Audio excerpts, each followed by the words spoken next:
जो करंट शिक्षा, I hope आप सभी लोग बहुत अच्छे होंगे और आपकी तैयारी भी बहुत अच्छी चल रही होगी। आज इस वीडियो में हम वर्क, एनर्जी, पावर और प्रेशर से इंपॉर्टेंट पॉइंट्स जो कि एग्जाम के लिए बहुत इंपॉर्टेंट है उनको हम यहाँ पर कवर करने वाले हैं। इस क्लास का पीडीएफ आप लोग को टेलीग्राम ग्रुप में मिलेगा, जिसका लिंक डिस्क्रिप्शन बॉक्स में दिया गया है। अगर आप लोग चैनल पर पहली बार आ रहे हैं तो चैनल को जरूर सब्सक्राइब कर लें। और ये वीडियो यूपी पुलिस और एसएससी जीडी के लिए बहुत ही इंपॉर्टेंट होने वाली है, क्योंकि यहाँ से क्वेश्चन आप लोग को देखने को ज़रूर मिलने वाले हैं। पिछली क्लास में हमने देखा था कि कौन सी ऊर्जा है किसके द्वारा यहाँ पर बदली जाती है। इसको हम यहाँ पर अब डिस्कस नहीं करेंगे, आप लोग पिछली वाली क्लास ज़रूर देखिए। यहाँ पर हम आज शुरुआत कर रहे हैं यांत्रिक ऊर्जा यानी कि मैकेनिकल एनर्जी से। तो यहाँ पर यांत्रिक ऊर्जा जो है ये दो प्रकार की होती है। एक होती है गतिज ऊर्जा यानी कि काइनेटिक एनर्जी, दूसरी है स्थितिज ऊर्जा यानी कि पोटेंशियल एनर्जी। जो यहाँ पर घूमने के कारण जो ऊर्जा यानी कि गति से उत्पन्न होने वाली ऊर्जा को यहाँ पर काइनेटिक एनर्जी यानी कि गतिज ऊर्जा कहते हैं। और स्थितिज ऊर्जा यानी कि स्थिति से उत्पन्न होने वाली ऊर्जा, जैसे कि चढ़ने और उतरने से जो उत्पन्न होती है ऊर्जा, उसको हम यहाँ पर स्थितिज ऊर्जा यानी कि पोटेंशियल एनर्जी कहते हैं। अब हम बात करते हैं यहाँ पर काइनेटिक एनर्जी की। तो इसका फार्मूला होता है हाफ mv²। यहाँ पर m जो है मास है और v हमारा हो जाएगा वेलोसिटी यानी कि वेग। इसके एग्जाम्पल हैं चलती हुई कार और व्यक्ति से उत्पन्न होने वाली ऊर्जा। अब यहाँ पर हमारा है पोटेंशियल एनर्जी यानी कि स्थितिज ऊर्जा। इसका फार्मूला हो जाएगा पोटेंशियल एनर्जी बराबर mgh, इसका फार्मूला है। और यहाँ पर m हमारा मास हो जाएगा, g हमारा है ग्रेविटेशनल एक्सीलरेशन, h हमारी है हाइट। और इसके एग्जाम्पल हो जाएंगे पानी की टंकी और बांध में जल की ऊर्जा जो यहाँ पर होती है स्थिति के कारण उत्पन्न होती जो ऊर्जा है उसको स्थितिज ऊर्जा कहते हैं, और गति के कारण जो उत्पन्न होती है उसको यहाँ पर गतिज ऊर्जा कहा जाता है। अब इसका एक क्वेश्चन है, आप लोग देखिए एग्जाम में आया हुआ है। यदि किसी व्यक्ति की गतिज ऊर्जा k है और वेग v है, यदि उसका वेग 4 गुना हो जाए तो गतिज ऊर्जा पर क्या प्रभाव पड़ने वाला है। तो आपको पता है काइनेटिक एनर्जी का फार्मूला होता है हाफ mv²। और यहाँ पर हमारी जो वेग है इसको हम लोग 4 गुना कर रहे हैं यानी कि v हमारा हो जाएगा 4v।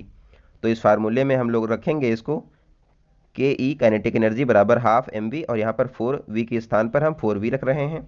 इसके बाद हमारा यहाँ पर निकल के आएगा हाफ m इंटू 16v²।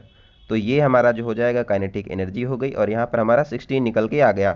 तो यही हमारा आंसर हो जाएगा 16k, यानी कि जो हमारी गतिज ऊर्जा है ये 16 गुना जो है ये बढ़ने वाली है। तो अगर यहाँ पर गतिज ऊर्जा k है और वेग v होगा तो उसका वेग अगर हम लोग 4 गुना कर देंगे तो काइनेटिक एनर्जी हमारी हो जाएगी 16k। अब यहाँ पर ये ध्यान रखें यांत्रिक ऊर्जा होता है यानी कि मैकेनिकल एनर्जी बराबर गतिज ऊर्जा यानी कि काइनेटिक एनर्जी प्लस स्थितिज ऊर्जा यानी कि पोटेंशियल एनर्जी। ये पॉइंट आप लोग ध्यान रखें। और इसके दो ऊपर वाले फार्मूले हैं ये भी ध्यान रखें, के E is equal to half mv² और पोटेंशियल एनर्जी बराबर mgh। ये फार्मूला ध्यान रखें क्योंकि यहाँ से अगर क्वेश्चन आएगा तो आप लोग कर पाएंगे। और पिछली क्लास में बताया भी है 1 कैलोरी में यहाँ पर 4.18 जूल होते हैं, आप लोग ये ध्यान रखें। अब वर्क से कुछ इंपॉर्टेंट पॉइंट है, यहाँ पर 3 कंडीशन है, इनको हम लोग देखने वाले हैं। वर्क क्या होता है पिछली क्लास में बताया भी है, कार्य बल और कार्य जो है हमारा बल और विस्थापन के गुणनफल के बराबर होता है, यानी कि W is equal to FS। ये तो हम लोगों को पता है। अब यहाँ पर क्या है कि कॉस थीटा भी होता है। अब ये कैसे आता है इसको आगे देखने वाले हैं। कॉस थीटा यहाँ पर क्या है, बल और विस्थापन के मध्य जो कोण होता है उसको हम लोग यहाँ पर कॉस थीटा कहते हैं। F हमारा हो जाएगा फोर्स और S है डिस्प्लेसमेंट यानी कि विस्थापन। और कार्य की जो यूनिट होती है वो होती है जूल, और यहाँ पर ये अदिश राशि होती है। और 1 जूल में इसकी यूनिट अर्ग भी होती है, जूल भी है। और 1 जूल में यहाँ पर 10 की पावर 7 अर्ग होता है, ये वैल्यू आप ध्यान रखें।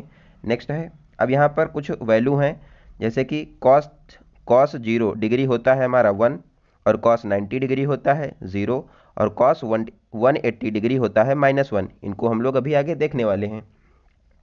अब यहाँ पर केस 1 है जिसमें हमारी कंडीशन है कि थीटा जो हमारा होगा ये 0 होने वाला है।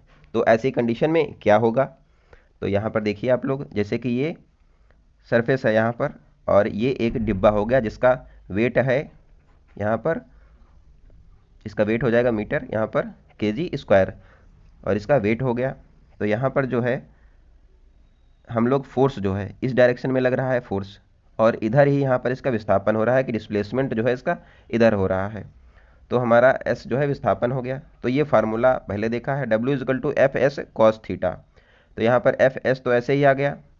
कॉस थीटा क्या है, यहाँ पर थीटा हमारा जीरो है तो यहाँ पर कॉस जीरो लिखेंगे। उसके बाद पहले आपको बताया कि यहाँ पर देखो कंडीशन क्या है, जब फोर्स और डिस्प्लेसमेंट दोनों एक ही दिशा में हैं तो एंगल वहाँ पर 0 डिग्री बनेगा, क्योंकि एक ही दिशा में है तो एंगल क्या होगा, 0 डिग्री बनेगा। और कॉस जीरो होता है हमारा 1, तो यहाँ पर कॉस जीरो जो है इसके स्थान पर हम 1 रखेंगे और हमारा ये निकल के आएगा W is equal to F S. ये तो फार्मूला हम लोग देखते ही हैं। और यहाँ पर ही मैक्सिमम जो वर्क होने वाला है यहीं पर होगा, क्योंकि डायरेक्शन, जिस डायरेक्शन में काम किया जा रहा है उसी डायरेक्शन में फोर्स लगाया जा रहा है, यानी कि डिस्टेंस भी इधर बढ़ रहा है और फोर्स भी इधर ही लग रहा है। इधर फोर्स बढ़ रहा है और इधर ही डिस्टेंस बढ़ रहा है, यानी कि विस्थापन हो रहा है। तो यहाँ पर कार्य जो है ये मैक्सिमम होने वाला है 0 डिग्री की कंडीशन में। तो ये फार्मूला निकल के आया। अब दूसरी कंडीशन क्या है, दूसरा केस क्या है यहाँ पर देखते हैं। थीटा यहाँ पर हमारा 90 डिग्री होगा, जैसे कि ये सरफेस है और ये डिब्बा हो गया।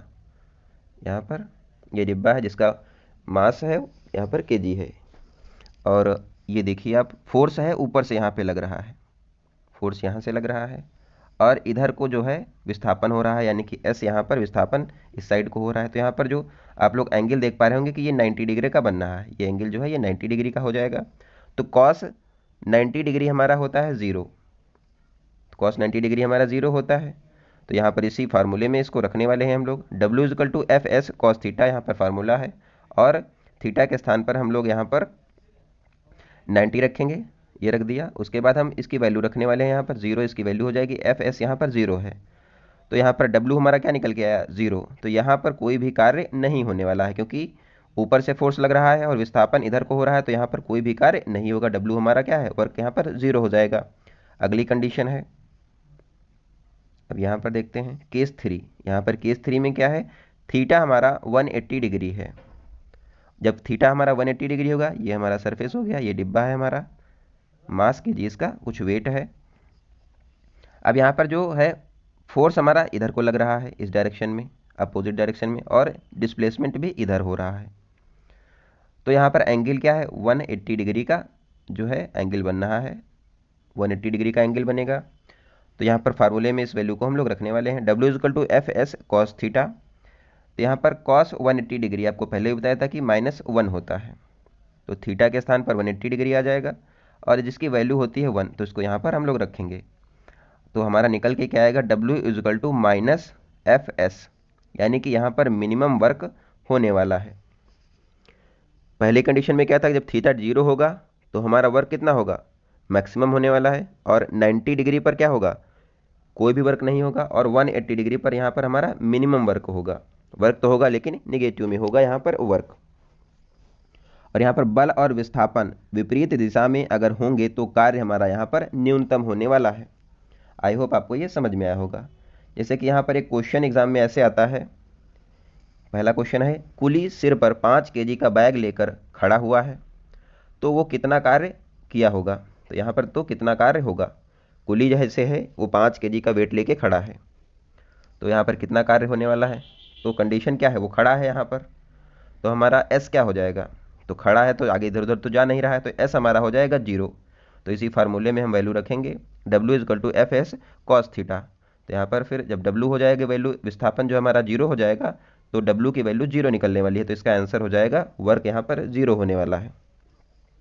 दूसरा क्वेश्चन है, मोहन एक वृत्ताकार पथ में चक्कर लगाता है तो कार्य कितना होगा। तो यहाँ पर एक गोला है जिसके चारों तरफ जो है मोहन यहाँ से जैसे चलता है तो यहाँ से पूरा ये कवर करता है, तो ये चक्कर लगा रहा है। तो यहाँ पर पूछ रहा है कि कितना कार्य होगा।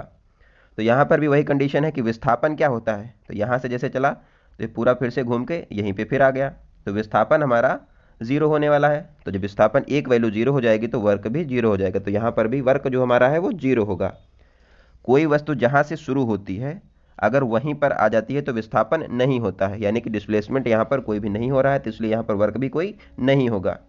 नेक्स्ट है पावर यानी कि शक्ति। अब इससे कुछ इंपॉर्टेंट पॉइंट्स हैं, इनको देख लेते हैं।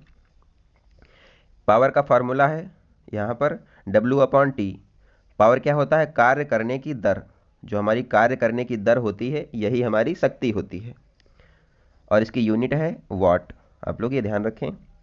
अब यहाँ पर जैसे कि मीटर होता है, इसमें यूनिट निकाली जाती है, तो ये कैसे निकाली जाती है आप लोग आज ये समझ लें।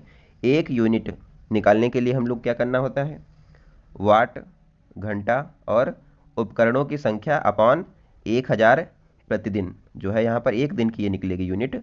तो यहाँ पर इसको हम लोग अगर ऐसा करते हैं, इसमें वैल्यू रख के निकाल सकते हैं। एक क्वेश्चन इसी से रिलेटेड है। यहाँ पर क्वेश्चन देखिए, एक कमरे में 100 वाट के 5 बल्ब हैं जो प्रतिदिन 10 घंटा जलते हैं, तो कमरे की एक दिन की यूनिट क्या होने वाली है। तो यहाँ पर एक दिन की यूनिट पूछी है, तो ये जो फार्मूला आपको बताया ये एक दिन का यूनिट ही निकालेगा। अगर आपको ज़्यादा दिन की निकालनी है तो पहले आप एक दिन का निकालें, उसमें जितने दिन की निकालनी है उसको मल्टीप्लाई करेंगे तो आपको ज़्यादा दिन की निकल के आ जाएगी। तो यहाँ पर फार्मूले में हम वैल्यू रखने वाले हैं 100 वाट है, यानी कि 100 यहाँ पर रखा हम लोगों ने, और घंटा यहाँ पर हमारे जो हो जाएंगे 10 हैं, तो यहाँ पर ये घंटा हो गए।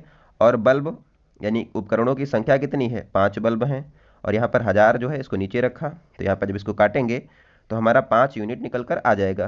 तो यहाँ पर जो इसकी यूनिट हो जाएगी किलो वाट, घंटा इसकी यूनिट हो जाएगी। तो यही हमारा आंसर हो जाएगा, 5 यूनिट एक दिन की यहाँ पर आई है। नेक्स्ट देखते हैं, एक और क्वेश्चन यहाँ पर दिया हुआ है। एक घर में 120 वाट के 10 बल्ब हैं, 120 वाट के 10 बल्ब हैं और 5 घंटे प्रतिदिन चलते हैं।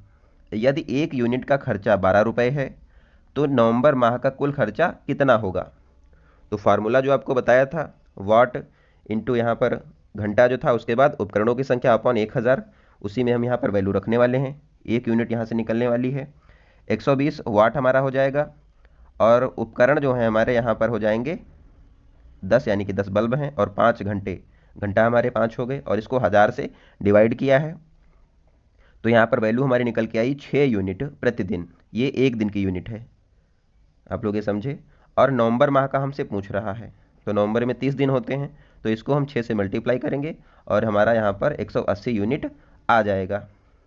क्यों, कैसे आया यहाँ पर ये, तो नवंबर माह का हमारा आ गया 180 यूनिट। अब एक यूनिट का खर्चा जो था वो 12 रुपये है। अब आपसे पूछा है कि 100 हमको नवंबर माह का निकालना है, तो यहाँ पर 180 यूनिट का निकालना है, यानी कि 180 इंटू 12 हम लोग करेंगे, तब हमारा यहाँ पर जो है नवंबर माह का जितना भी खर्चा आने वाला है टोटल वो आ जाएगा। आप लोग इसको मल्टीप्लाई करके इसको कमेंट बॉक्स में ज़रूर बताएं।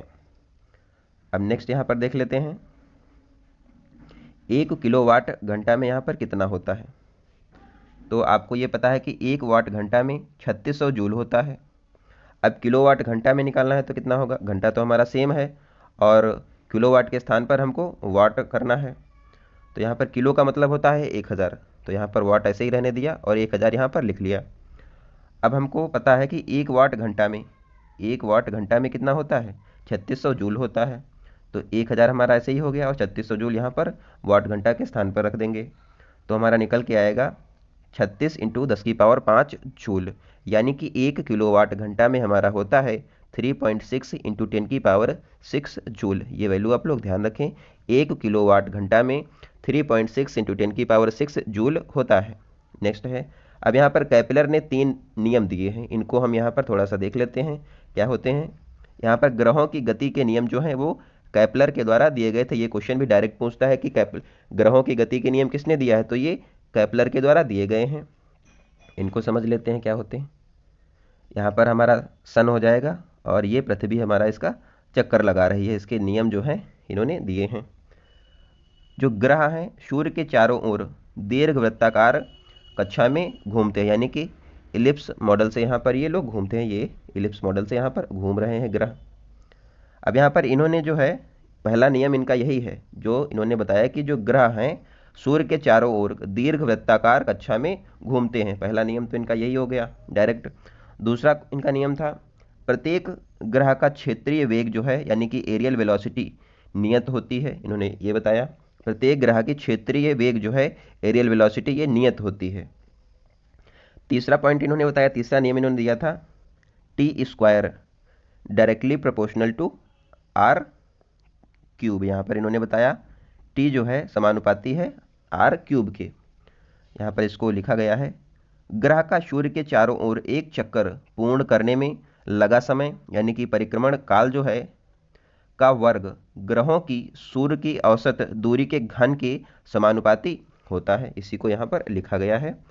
ग्रह का सूर्य के चारों ओर एक चक्कर पूर्ण करने में लगा समय यानी कि परिक्रमण काल जो है वर्ग, यहाँ पर वर्ग और ग्रह की सूर्य से औसत दूरी के घन के समानुपाती होता है। यानी कि ये फार्मूला आप लोग ध्यान रखें, टी स्क्वायर यहाँ पर directly proportional to R cube होता है। ये बात आप लोग ध्यान रखें।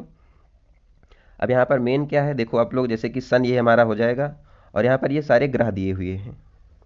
तो यहाँ पर अगर दूरी बढ़ती है, अगर दूरी बढ़ रही है तो हमारी जो है यानी कि आर हमारा यहाँ पर बढ़ रहा है, तो क्या होगा कि परिक्रमण काल जो है ये भी बढ़ने वाला है, क्योंकि ये सबसे देखो नज़दीक है तो सबसे जल्दी पूरा कर लेगा इसका चक्कर एक। और वीनस क्या है, ये दूर है तो ये इसको टाइम लगेगा। ऐसे ही अर्थ को भी यहाँ पर दूर लगेगा, मार्स को भी टाइम लगेगा ज़्यादा, जुपिटर को उससे ज़्यादा लगेगा, यहाँ पर सैटर्न को यहाँ पर उससे ज़्यादा लगेगा, यूरेनस को उससे ज़्यादा लगने वाला है और नेपच्यून को उससे ज़्यादा यहाँ पर परिक्रमण काल हो जाएगा। यानी कि दूरी अगर बढ़ेगी तो हमारा जो परिक्रमण काल यानी कि टाइम जो है ये बढ़ने वाला है। आई होप आपको ये समझ में आया होगा।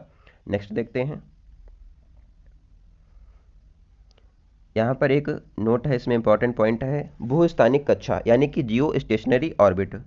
जो हमारे सैटेलाइट्स होते हैं जो भेजे जाते हैं, संचार उपग्रह जो हैं, वो इसी कक्षा में स्थापित किए जाते हैं। इसको थोड़ा सा समझ लेते हैं। जैसे कि हमारी ये अर्थ है, यहाँ पर पृथ्वी है, अपने अक्ष पर घूमने में यहाँ पर जो ये अर्थ है 24 घंटे लगाती है, ये आप लोग जानते हैं। हमारी पृथ्वी जो है अपने अक्ष पर घूमती है और ये 24 घंटे लगाती है। इसी के ऊपर यहाँ पर जाएंगे, ऊपर जब हम लोग जाएंगे 3600 किलोमीटर अगर ऊपर जाएंगे तो यहाँ पर एक कक्षा बनाई गई है जिसी को हम लोग भूस्थानिक कक्षा कहते हैं। यहाँ पर क्या होता है कि ये पृथ्वी भी घूम रही है और ये भूस्थानिक कक्षा, यहाँ पर भी कोई भी चीज़ डाली जाएगी तो वो भी घूमेगी। तो यहाँ पर भी घूर्णन जो होता है यहाँ पर 24 घंटे में होता है और पृथ्वी के सापेक्ष स्थायी होता है। ये घूर्णन जो होता है पृथ्वी के सापेक्ष स्थायी होती है क्या, भूस्थानिक कक्षा। तो यहाँ पर जो सैटेलाइट है, कम्युनिकेशन सैटेलाइट संचार उपग्रह, इनको स्थापित किया जाता है जिससे कि पृथ्वी भी उसी टाइम पर घूम रही है। ऊपर की देखो पृथ्वी भी घूम रही है इधर को और ये भी इधर को ही एक साथ घूम रहे हैं। 24 घंटे पृथ्वी को भी लगते हैं और यहाँ पर जो सैटेलाइट जैसे प्लेस की जाएगी वो भी 24 घंटे उसको भी लगने वाले हैं।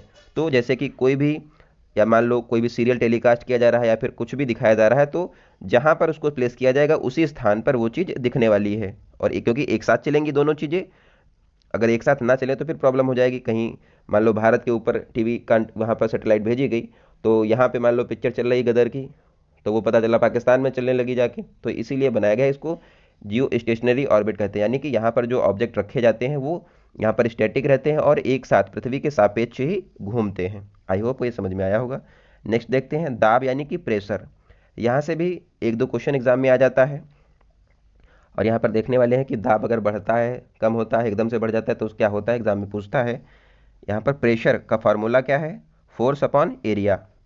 फोर्स अपॉन एरिया इसका फार्मूला हो जाएगा। यानी कि जो बल है, क्षेत्रफल नीचे हो गया, बल की यूनिट क्या है, न्यूटन हो जाएगी, क्षेत्रफल की मीटर स्क्वायर, और इसकी यूनिट हो जाएगी हमारी पास्कल, और इसको हम लोग न्यूटन मीटर स्क्वायर में भी नाप सकते हैं।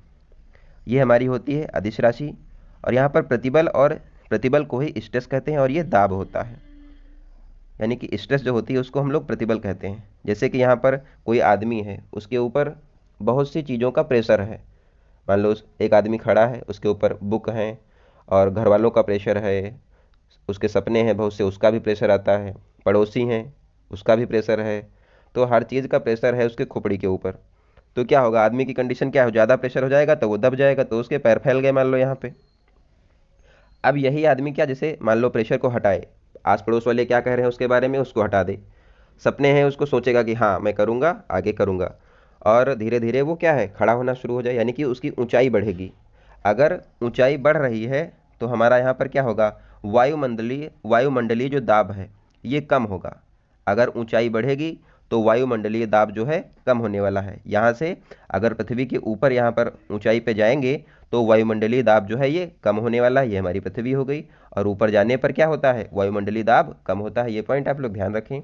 वायुमंडलीय दाब की जो यूनिट है नापने की, ये बार होती है और एक बार में 10⁵ न्यूटन मीटर स्क्वायर होता है। ये पॉइंट आप लोग ध्यान रखें। अब यहाँ पर क्या होता है कि बताते हैं कि ऊपर जाने से क्या होता है। देखो, वायुयान में फाउंटेन पेन से वायु दाब कम होने के कारण यहाँ पर स्याही जो है ये रिसती है, स्याही जो है रिसने लगती है, क्योंकि ऊपर जाने से जो यहाँ पर वायु दाब जो होता है कम हो जाता है, तो यहाँ पर स्याही जो क्या है ये बाहर निकलने लगती है। अब यहाँ पर एक क्वेश्चन यहाँ से, ये बहुत इंपॉर्टेंट है, बैरोमीटर की रीडिंग से इंपॉर्टेंट क्वेश्चन आता है। और वायुमंडलीय दाब जो होता है, जो प्रेशर है, इसको हम लोग बैरोमीटर से मापते हैं, ये भी ध्यान रखें। देखो, बैरोमीटर की रीडिंग अगर एकाएक नीचे गिरने लगे, अगर बैरोमीटर की रीडिंग जो है वो एकाएक नीचे गिरने लगे, या फिर बैरोमीटर की रीडिंग धीरे धीरे नीचे गिरे, या फिर धीरे धीरे ऊपर यहाँ पर चढ़ती जाए, तो क्या होगा। तो यहाँ पर 3 कंडीशन है। बैरोमीटर की रीडिंग अगर एकाएक नीचे गिरती है तो संकेत होता है कि आंधी तूफान आने वाला है। अगर बैरोमीटर की रीडिंग धीरे धीरे नीचे यहाँ पर गिरती रहे तो यहाँ पर लो प्रेशर हो जाएगा, और यहाँ पर क्या होगा, वर्षा आने के चांसेस बढ़ जाते हैं। अगर बैरोमीटर की रीडिंग जो है धीरे धीरे ऊपर चढ़ती चली जाए तो यहाँ पर मौसम साफ होगा, इसके संकेत मिलने शुरू हो जाते हैं। तो आई होप ये आपको समझ में आ गया होगा। अगली क्लास में हम कुछ और चीज़ों को यहाँ पर पढ़ने वाले हैं। इसके अलावा आप लोग का इस पीडीएफ जो है इसका टेलीग्राम ग्रुप में मिलेगा, आप लोग उसको ज़रूर ज्वाइन कर लें। आप लोग अपना सपोर्ट बनाए रखें और इस वीडियो को ज़्यादा शेयर करें, अपने दोस्तों को ज़रूर बताएं, क्योंकि अभी देखो यूपी पुलिस और एसएससी जीडी का एग्ज़ाम आने वाला है फरवरी में। यहाँ पर 18 फरवरी को यहाँ पर मैक्सिमम चांस है कि यूपी पुलिस का जो पेपर है ये फरवरी में ही होगा। तो आप लोग अपनी तैयारी अच्छे से करिए। मिलते हैं अगली वीडियो में, तब तक आप लोग अपना ध्यान रखें, पढ़ते रहें। धन्यवाद।